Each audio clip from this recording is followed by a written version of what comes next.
just to be patient. No matter what age you're working with, whether it's U6 coaches or U18s or even adults, be patient with the players that you're working with and relate everything to the player and the person. So coach the person first, and then hopefully the player will follow and develop after that. So I'm overall coach education, increasing participation, volunteers. I'm in the schools now as well as obviously you're looking at in the community outreach too.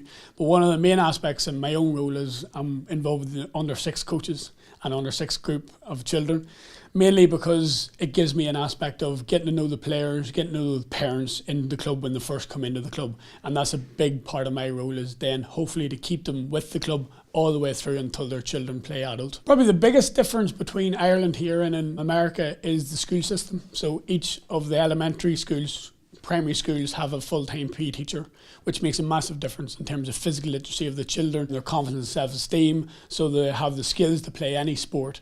And then when I go and coach them, I can do sport-specific stuff with them. Whereas here in Ireland, we don't have that, unfortunately, but you're then relying on the coaches and the clubs to do the physical literacy. And they can do it, it just takes a little bit longer skill-wise, and obviously the children in America are a little bit more ahead of that.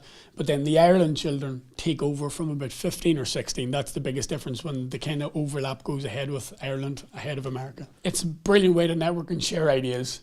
Whether you're going to a conference or any conference and you're listening to speakers, you're always going to get something. But probably the most thing you're going to get is networking with other people, getting their contact details, sharing ideas, talking to people.